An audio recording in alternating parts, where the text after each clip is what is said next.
Good evening and welcome to KTN Prime this Thursday, the 27th of June 2013. And tonight, any hopes harbored by teachers on the diversion of laptops funds towards their salaries were dashed as the National Assembly shot down a motion moved by GEM Member of Parliament Jakoyo Midiwo. And on the political scene, the battle for the Makueni Senate seat is truly on as the IEBC cleared several candidates to vie, including Mutula Kilonzo's daughter, Kathy. Well, we have lined up for you these stories and many more, but first, tonight's highlights.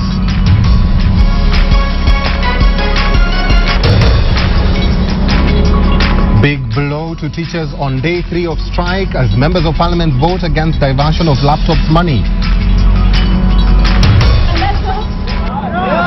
Sijalazimishwa, nimesikia sauti ya watu wa Makueni. Game on. Kathy cleared by IEBC for Makueni Senate 3. Suspects hospitalized after consuming exhibit liquor in Kiambu.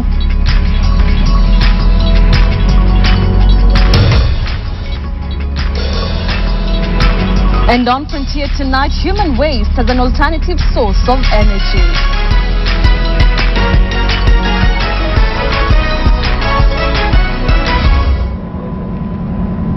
Thank you very much for watching. Welcome to the program.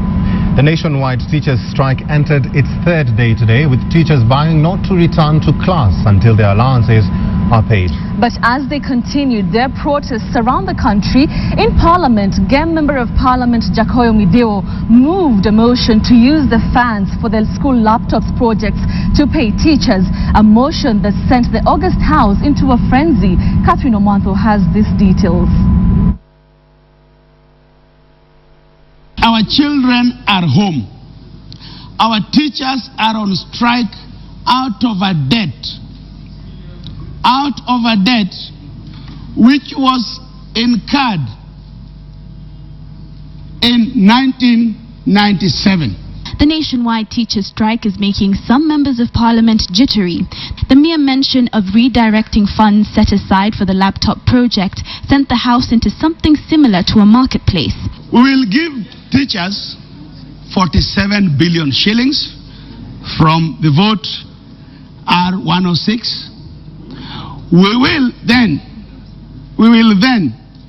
because of the underfunding of the Office of Prosecution, which is an office of Jubilee government, to underfund it so that we are giving the DPP a further 1 billion shillings.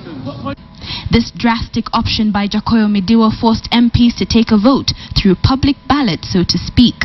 As proposed by the Honorable Jakoyo Midiwo, will as many as of that opinion say aye? As many as of a contrary opinion say nay? The nays have it. By the end of the evening, his motion was defeated. 75 MPs voted for, while 98 voted against. Jakoyo's motion was in line with a request by the Kenyan National Union of Teachers, which also suggested that the government use 47 billion of the 53 billion shillings set aside for the project to pay teachers' allowances. However, Jubilee members of parliament will not let their pet project be derailed, meaning the government will have to go back to square one and find another way of paying teachers so they go back to work. Catherine Omwanto, KTN. And it is that story by Catherine Omanto which leads us to a big question tonight, and we are asking you, should the laptop project be suspended to pay teachers' salaries instead? Or send your yes or no response with a brief comment to the number 8040, and Eric and I will sample your views during this newscast and give you the poll results at the tail end of this live news bulletin. You can also tweet us at Betty Callo or at Eric Njoka. Let's move on now to the BVR kits that were criticized in the March 4th polls, and it has emerged that one of the firms that unsuccessfully bidded for the tender that was later cancelled curiously ended up supplying the kits in a deal between the Kenya and the Canadian governments. The director of ICT at the IEBC, Dismas Ongondi, made the revelations to the Public Accounts Committee investigating the procurement process of the BVR kits that were at the center of the disputed March 4th elections. Patrick Amimo has the details. With us in the dossier. Members of the National Assembly's Public Accounts Committee are investigating the whole process of acquiring the biometric voter registration kits that culminated in a government-to-government deal. In July last year, the IEBC boss cancelled a 3.9 billion shillings tender to supply 9,750 BVR kits. IEBC Chairman Isaac Hassan later told a joint parliamentary committee then that the process had become murky and had been infiltrated by extraneous factors. Interestingly, one of the firms that initially bidded for the tender of the BVR kits but was not shortlisted became a beneficiary after the Canadian Commercial Corporation signed an MOU with the government of Kenya that laid the framework of government-to-government cooperation. MOFO, which is the technology arm of Saffron Group in France, did participate in BVR1. However, MOFO Technology Canada, which is a wholly owned subsidiary of Saffron MOFO France, did not participate. Which firm supplied? This Canadian Commercial Corporation. They subcontracted. So we were satisfied that the process went the way it had been contemplated from the beginning. It appears as if Canada came with some conditions because they knew Kenya had no otherwise. Was that headhunting? Was it restricted tendering? Using donor funds, you actually go according to the dictates of the donor. So they would do their own due diligence to identify a supplier. He who pays the piper. Yes. Depending on where our shilling is, the loan in shilling terms will always either increase or decrease. Contractual agreement is in euro. So, it will cost the Kenyan taxpayer 10 years to repay for the BVR kits. The actual cost is not known, but it will run somewhere between 7.2 billion shillings or more, depending on the prevailing interest rates. Reporting for KTN from Parliament, I'm Patrick Amimo. Finally, Kathy Kilonzo has been cleared to run for the Makueni Senate seat after being cleared by the IEBC amid confusion over her eligibility to contest. Kathy is a registered voter in Langata constituency and her name did not feature in the Makueni register, raising anxiety. The Coalition for Democracy claims there was a plot against her candidature by her political rivals. Aaron Ochieng was in Makueni and filed the following report. Kathy Kilonzo finally gets the nod to contest the Makueni Senate seat, but the bone of contention is why, besides having all her documents right, her name is missing from the voter register.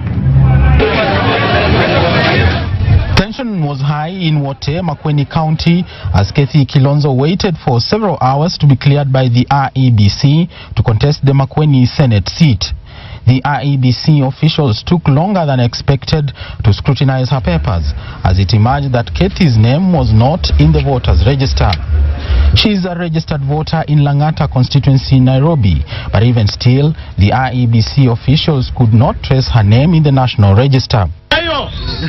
IEBC did not have a choice but to hand her the nomination certificate because she carried with her all the documents to ascertain her eligibility to vie. No doubt in my mind whatsoever that I am a registered voter and I am qualified to contest for this seat. She registered not in Makueni but in Nairobi. So the data we had here was for Makueni initially. So we had to get Nairobi data, and that is actually what delayed.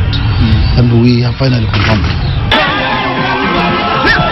Kathy, who was accompanied by top CORD leadership, including former Prime Minister Raila Odinga, former Vice President Kalonzo Musyoka, and Senate Minority Leader Moses Wetangula, later held a campaign rally in Wote and vowed to trounce the Jubilee Alliance come the 22nd of July by-election. Kama wangethubutu leo kusema Kathy hawezi kuwa candidate, wangeona kile kilichomfanya kanga akose manyoya kwa kichwa. Vikwazo alivyowekewa msichana Kathy na hao wapinzani vilikuwa vikwazo vya ajabu. Sijaletwa, sijalazimishwa, nimesikia sauti ya watu wa Makueni. Siku hiyo tulikuja, aliambia nyinyi kama uko nasari, sio? Sio?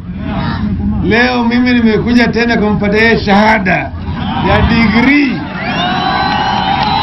Earlier, Jubilee Coalition's candidate for the seat, Professor Philip Kaloki, presented his papers and was cleared by IEBC to vie for the seat. Two other candidates were cleared to vie yesterday, bringing the number to 4 contestants. Aaron Cheng, KTN Prime. William Tet, former Minister Betty Tet's son, has today been sentenced to death by a Nairobi court. He was found guilty of robbing his father, also called William Tet, of credit cards and 2 mobile phones, all worth 157,000 shillings at gunpoint. On September 6, 2011, the accused is said to have committed the offense with 2 others who were shot by police officers who responded to an alarm raised by the former minister's workers. Nairobi Chief Magistrate Kiari ruled that the prosecution had moved its case against William Tet beyond reasonable doubt. Now, the magistrate also dismissed the suspect's plea to be given a non-custodial sentence to enable him reconcile with the family.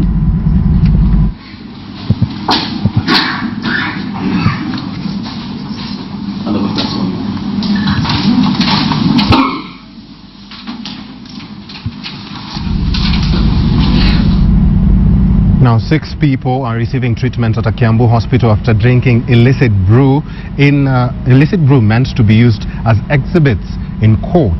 The 6 had been arrested in Kiambu for selling illicit brew and were in remand, where they hatched the bizarre plot to destroy the evidence that left them hospitalized. Sharon Momanyi reports. This was the situation at Kiambu District Hospital.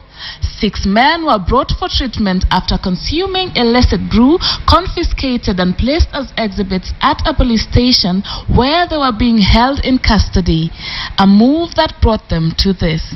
They were remanded in the Kiambu prisons and they happened to get access to the brew, which they took.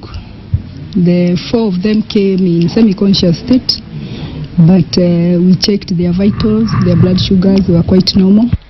As they were meant to appear before the Kiambu law courts today, the consumption of the liquor was an attempt to destroy evidence ahead of the court case. What remains unanswered, though, is how the suspect managed to access the exhibits meant to be under tight security. Tutafuatilia tuone yale mashtaka walikuwa wameshikiwa wamefikishwa kotini na pia bila waliweza kupata hiyo exhibit kutoka kotini. This occurs barely days after Internal Affairs Secretary Joseph Olelenku declared a countrywide crackdown on illicit brew. Jana wetu waharibiwe na hiyo pombe haramu. So hiyo tumekataa, na kama unajihusisha na hiyo wachana nayo. Partaking illicit brews runs deep, especially in central Kenya.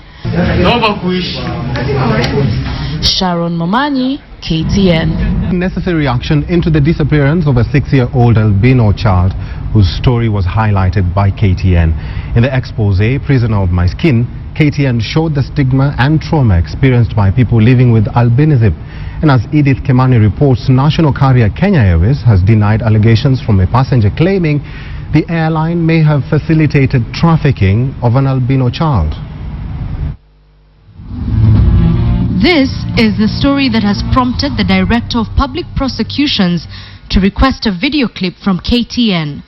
The story, which aired earlier this month, highlighted the plight of persons living with albinism.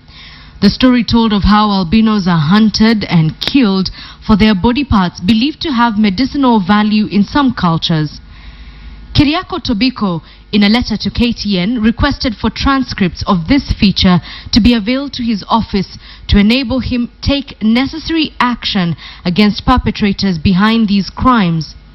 At the same time, national carrier Kenya Airways has denied facilitating the trafficking of an albino 3 years ago. I'm going to tell you about my recent experience at the Kenyatta International Airport, which has left me devastated. This is a response to the same expose, Prisoner of My Skin, which detailed concerns of a passenger who claims he saw a young child with albinism in the company of some suspicious men ready to board a flight at the Jomo Kenyatta International Airport headed to Tanzania. Kenya Airways, however, says they conducted investigations on the same 2 years ago and found inconsistencies in the passenger's account of the alleged incident. KQ says that on the said date, there were 55 passengers aboard KQ 514 and that there was no infant or child on the flight as captured in the flight manifest. KQ says investigations were extended to other flights other than the one suspected to have flown the said child, and that there was no child on that flight.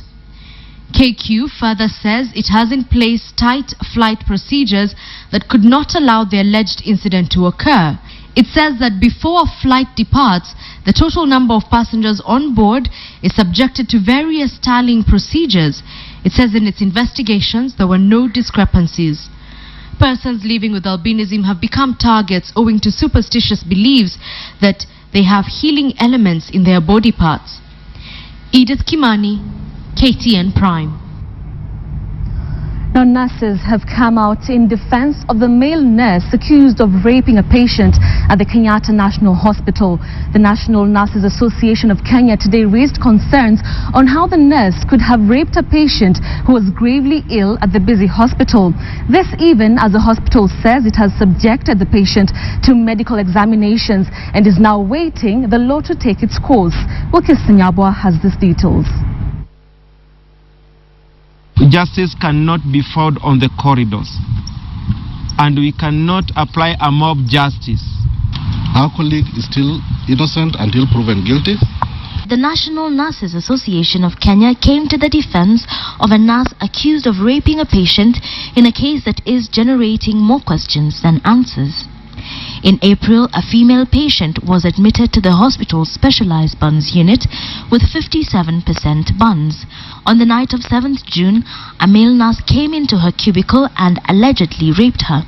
The next morning, a female nurse allegedly gave the patient a bed bath before the patient confided in the nurse. She reportedly asked the nurse not to disclose the information. Her mother, however, held a different view, and on Tuesday, 11th of June, she reported it to the hospital. Following investigations, the male nurse who stands accused of rape was taken into police custody, while the female nurse to whom the matter was initially reported has been interdicted. But there are loose ends yet. These questions cannot be immediately answered by results of tests carried out on the patient. The test was negative, but of course we are saying that it could have happened, but because of the duration that it took for the management to know about it, it could have turned negative. The incident is said to have occurred as a child slept in the next bed, and as questions swirl, both sides are now urging all actors to step back and let the law decide. KISUMU, KTN in Nairobi. You can be sure that KTN will keep putting tabs on that story. Now, in this harsh economic times, the thought of cooking a meal using gas, charcoal or kerosene may be out of question for most people due to their high cost. That's right. However, in Kibra slum, some of the residents are saving time and money by using, get this, their waste as a source of energy to make a meal while conserving the environment. KTN's Mashirima Kapombe now reports on this week's episode of The Frontier.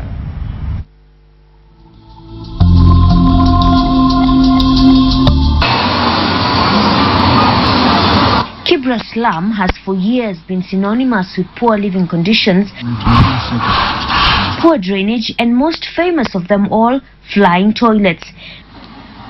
But the creation of this toilet structure 3 years ago seems to be slowly improving the conditions for a section of the residents. Here they come, pay a fee of 5 shillings and are free to relieve themselves. However, the extraordinary thing about this toilet is that what has been deposited here reaps benefits that are kind to the residents' pockets. The main aim actually basically was to eliminate flying toilets and secondly provide alternative energy for the people of Kibera. Monica Akoff is one who is always here to cook her meals. No, not in the toilet, but in a kitchen adjacent to it, whose fuel is gas that is straight from a tank that holds the waste from the toilet. This is the collection tank where all the waste goes. Kinyesi cha binadamu huingia katika hiyo digester, alafu kwa muda inajisiaga kwa yule kuna ile process ambayo huwa inatendeka pale chini, and then at the end inaweza kutoa gas. The gas is then tapped into this pipe that goes all the way to the kitchen, and when Monica lights a match, The flame comes alive and the cook has to control it to ensure her food does not burn. But it is not just Monica who enjoys the kitchen stroke toilet. Hata kama nataka kupika githeri, tukua kwa nyumba yangu pale, nakuja nayo hapa, napika githeri yangu, narudi nayo kwa nyumba. But even as residents here confess that this kitchen stroke toilet is yet to catch on among the residents, those who use it are saving big as compared to those who have held on to using wood or charcoal to run food businesses or make meals for their families. Makaa ukinunua mkebe moja ni 50 bob, na hiyo 50 bob huwezi kupika nayo paka jioni. Na gas naweza kutumia 40 bob, alafu napika chakula asubuhi paka jioni. And it is not just money they are saving. Hii nikiweka kama venye nimeweka hiyo mchele yangu, ni dakika chache tu imeiva, chai nimepika imeiva, lakini kama ni makaa, chai ingekuwa bado haijaiva. As it is now, the kitchen is still small and only 2 burners are available. But the residents are hoping that this project will be expanded. Kama tungeweza kupata zingine kama hizi, inaweza kuwa nzuri sana. There is a plan to connect some pipes to the neighborhood so that many people can actually benefit from this gas. The funds collected from the toilet stroke kitchen are saved by the group that maintains the project, but even as plans to extend the gas pipes to the homes are in the works, we hope the tightly packed housing in the slum will be considered so that an invention like this one does not end up being a disaster. It is not your usual gas cooker, but it is definitely one that is saving the residents of Kibra almost half of their money to make a wonderful meal. Mashirima Kapombe, KTN, Nairobi. And that right there is innovation. Thank you very much, Mashirima Kapombe, for that story. Well, county governments appear to be rushing to dispense off the 210 billion shillings set aside for kick-starting the devolved units. Well, despite governors denying extravagance in their budgets, millions of shillings from the central government may go down the drain on non-priority projects as governors direct the cash into non-priority social projects. Samogina samples some of the county budgets ahead of the budget's approvals deadline. Out of 8.1 billion shillings budget, Kisumu County Governor Jack Ranguma has allocated 87 million shillings to the purchase and maintenance of vehicles. 72 million shillings are earmarked to buy 12 state-of-the-art vehicles, while 15 million shillings towards maintenance of the vehicles. In the neighboring Homa Bay County, 70 million shillings will be channeled to buying of the state-of-the-art vehicles, while another 2.5 million shillings to build a gym in the county. It was never meant that devolution is that we give you this money, let's see how you spend, and then you start propaganda around that. Oh, what are you buying? Oh, what are you doing? As if we cannot facilitate staff. If you have staff and you can't give them vehicles, how are they going to move? How are you going to ensure that there is delivery of service? Kisumu will use 10 million shillings to renovate the governor's house, 5 million shillings to set up the county's website, and 35 million shillings for ward representative offices. Nonetheless, Ranguma's proposal allocating 100 million shillings for hyacinth removal from Lake Victoria and 6 million shillings to construct youth polytechnics was rejected. You will find a lot of propaganda all over the place being banded by people who want to destroy devolution. Start telling us about things that don't make sense. What extravagance are we talking about? So let us understand that county governments have to take off, and they will have to have tools to operate. There are no two ways about it. Siaya County will make do with 5.9 billion shillings budget, having been reduced by 1 billion shillings. County Governor Cornel Rasanga's ambitious plan to build a 10 million shillings monument was rejected. In Mombasa County, Governor Ali Hassan Joho has allocated 9 million shillings in the war against the drug menace in the coastal region. Joho's budget inclined towards boosting the coastal town's economy. 744 million shillings has been set aside for agriculture, while 413 million shillings for youth development in the county. Meanwhile, Machakos County Governor Dr. Alfred Mutua makes Machakos County the first county to approve and complete its budgetary process, having assented to the Appropriations Act 6 days before the June 30th deadline. As governors craft huge budgets that seem to miss on priorities, the Commission for Revenue Allocation has already warned against misuse of county cash. CRA says out of the 210 billion shillings budget for the 47 counties, 110 billion shillings should be focused on development projects, while 89.9 billion shillings on recurrent expenditure and 3.4 billion shillings to be spent on level 5 hospitals in the counties. Samugina, KTN, Nairobi. And we're still on that topic, and up next, James Smart speaks to the former Speaker of the National Assembly, Kenneth Marende, about his reflections on the first 100 days of the Jubilee government. James. All right, thank you very much, Njoka. Now, with me is one person who possibly you should hear his thoughts about the 11th Parliament, the current government performance, and indeed the future of this country and where we are supposed to be going and where we are at this particular point. Joining me is none other but the former Speaker, Kenneth Otiato Marende. Karibu sana. Asante, James. Let me ask you, elections are done, almost 3 months on. On the onset, what do you think, or where do you think this country is? Well, at least one thing is certain, that this country is at peace, that this country still remains united. Indeed, as anticipated by our constitution, we are still one indivisible, united nation. So that, to me, is pleasant. You have watched this parliament, just like many of us, and we've watched it, they've enacted, many bills. They have performed in many ways. Some people say they've been wonderful. Some people have said, listen, this parliament hasn't lived up to expectation.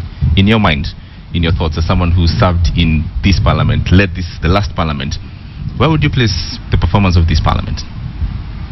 I think it will be too early to judge the performance of the 11th Parliament, more so given that they are really the first Parliament that we have under the new constitutional dispensation.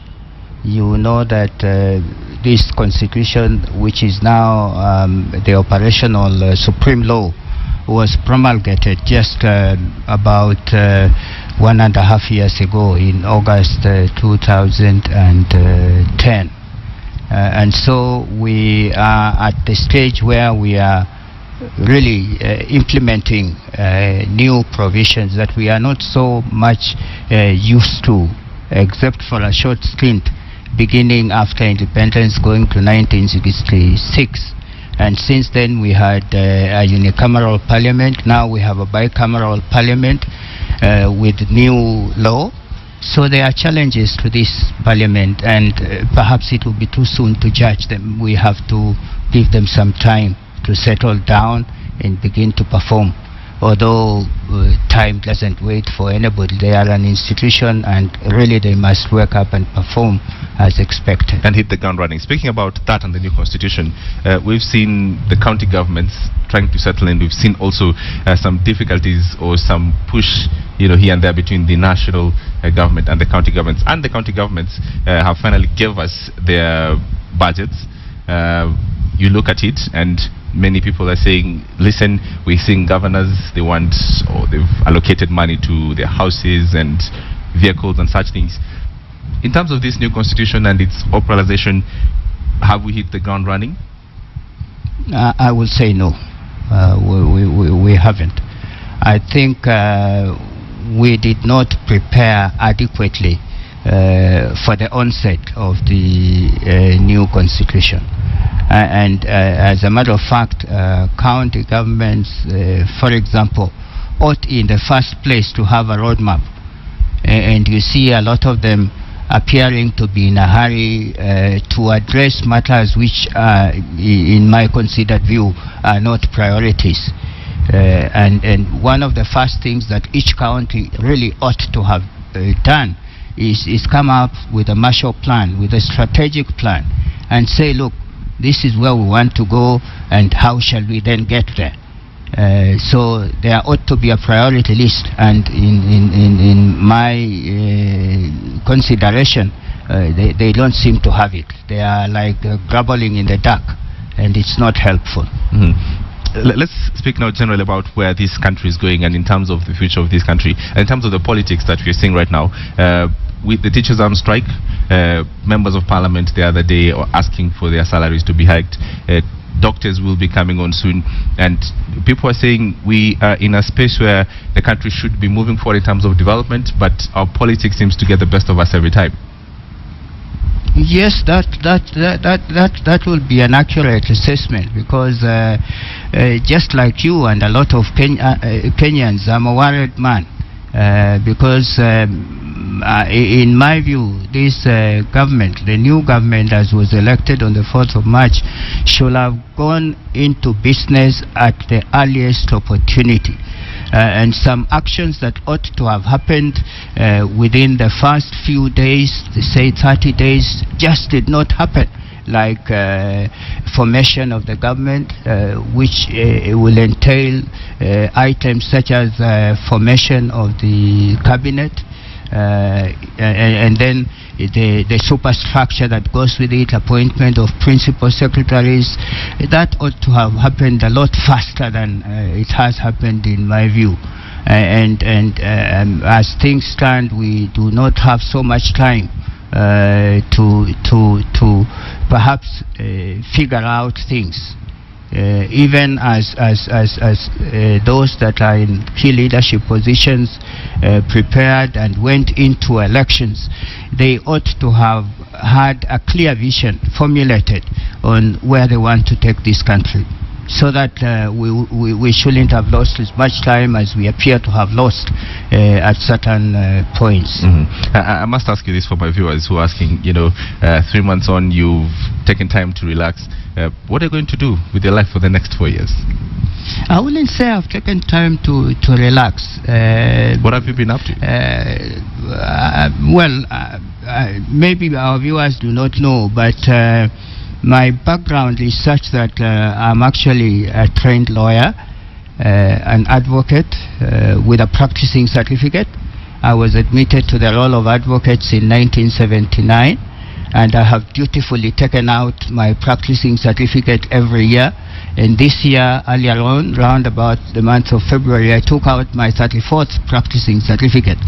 And so any Kenyan looking for representation from an able lawyer, I am available. I will deal with their matters both by way of litigation and corporate work, which is really my mainstay. And politics? So I'm doing a bit of professional work, and now I also occupy myself with a bit of consultancy work in the area of governance.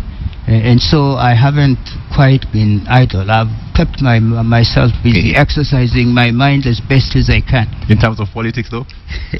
In terms of politics, yes, I am still around, offering myself to provide leadership.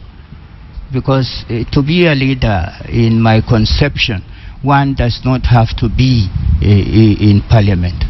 And so I am a leader in this country, and I continue to avail my services. Finally, for me, will you run for presidency in 2017? I don't want to say that now. I think I have many other things to do before I decide whether or not I want to offer candidature for any particular office.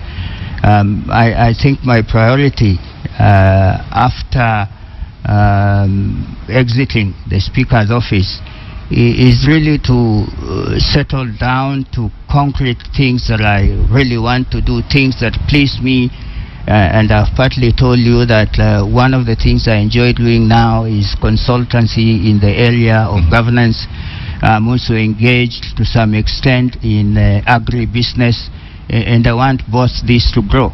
Absolutely. Yes, thank you. Kenneth Otiato Marende, thank you very much. Appreciate your time and your thoughts. We'll be speaking with former Speaker Kenneth Otiato Marende. He says he's a busy man.